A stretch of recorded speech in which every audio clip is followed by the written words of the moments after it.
Hey guys, and welcome to the very first tutorial. Today I'm going to be showing you guys how I do my ball jointed arms. I'm going to be showing you with both a normal minifigure as well as a casted minifigure, because there's a slightly different process there. Let's get started, shall we? So, ball jointed arms, what do you actually need? What I use is this stand made out of a champagne cork and a minifigure stand.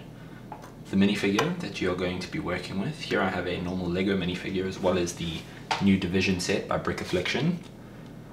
You're going to need some super glue.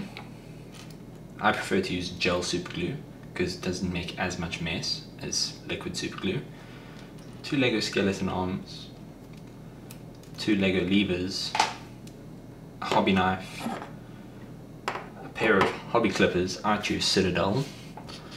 And then if you're going to be using a sculpted minifigure, such as the Division one I have here, you're also going to need either a drill, I prefer to use this Dremel, or a hobby vise. You're more than welcome to use a hobby vise. I just choose the Dremel because it's a bit faster. And then I use these Dremel drill bits. The particular drill bit I use is the 3.2mm.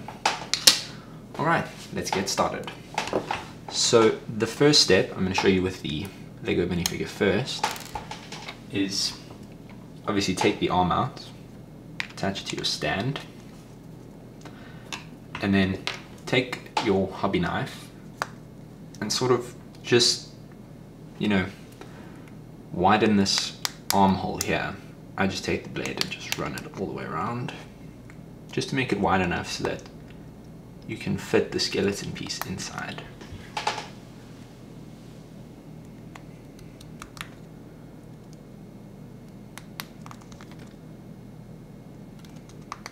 Yeah, that should be enough. Then what you're going to want to do is you're going to want to take your hobby clippers to your skeleton piece. We only need this piece here on the end, not the hand or anything else. I like to cut it a little bit lower down just so that I don't bend the plastic at all. And then a little bit closer, I cut it right up to the edge here. There we go. Then that's what you're left with. Then you can pop it in just to make sure that it fits right. You can see here, got a pretty nice fit going. You can pop that out again, and then all you need to do is just apply some super glue to the back of the skeleton joint, pop it in, wait a few minutes for it to set, and then you can pop in your lever, which is going to act as the shoulder. That's pretty much the basic process there. I'm going to show you the full process with detail on this Division figure here because I actually need to do it. Alright, so first step here is, if you take a closer look, you might not be able to see it because of the shadows, but this figure's cavity in here isn't as big. See the arm, or the joint sticks out quite a lot, which isn't really desirable. So what we're going to want to do is just get that out. So what we're going to do here is we're going to deepen this hole with the Dremel. So what I do is I just take the Dremel and drill inside.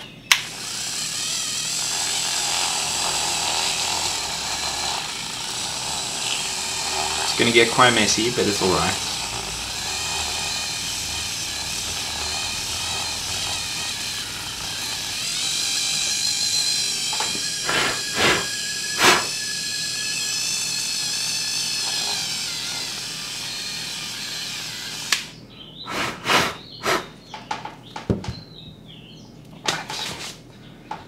So how much you need to do with the drilling all depends on the cast itself.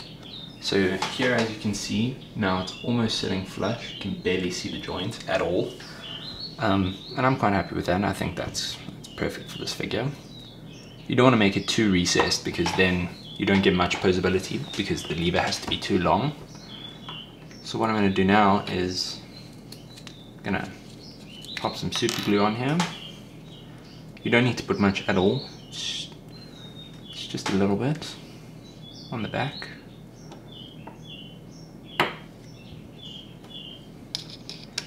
And then I'm just going to pop this in here.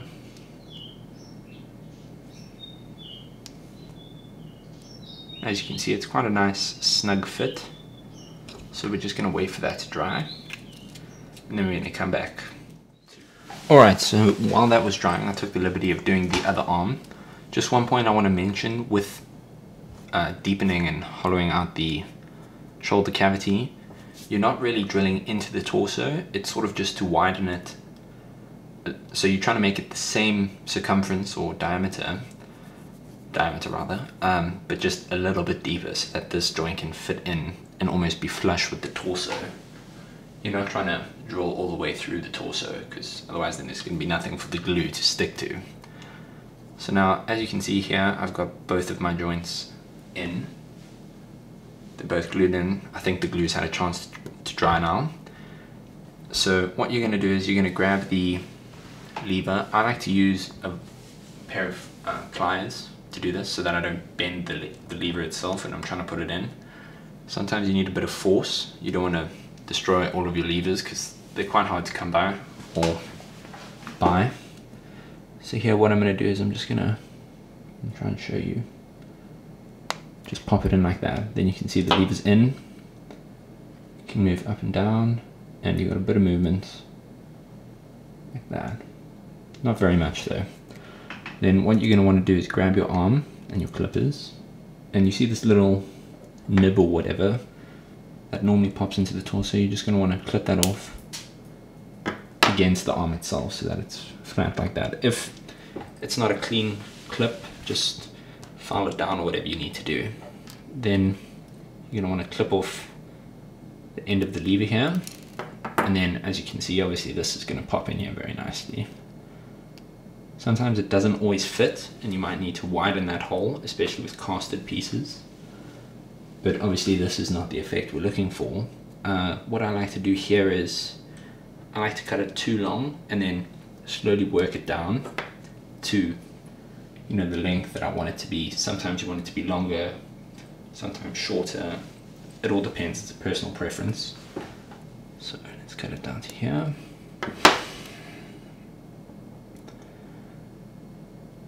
Still too long.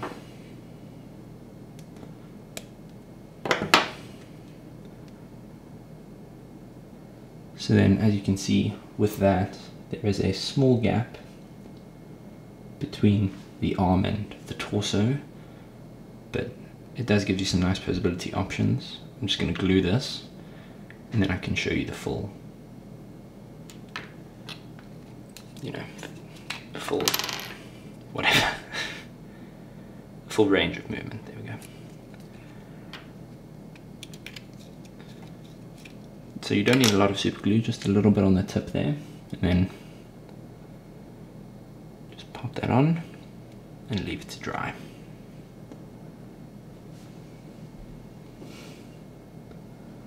Then once this is dried, you should be able to get a fair range of movement, such as in that direction, then obviously down, and then you can sort of tilt it towards the front. That hides the joint, which is quite a nice feature. Also gives a look as if he has like slumped shoulders or whatever, or you can push it back if you need. That obviously exposes the joint to a greater level, but it does allow for some nice posability options. You know, there you can sort of get his arm around his torso to hold the gun, or sort of whatever you're looking to achieve with this joint.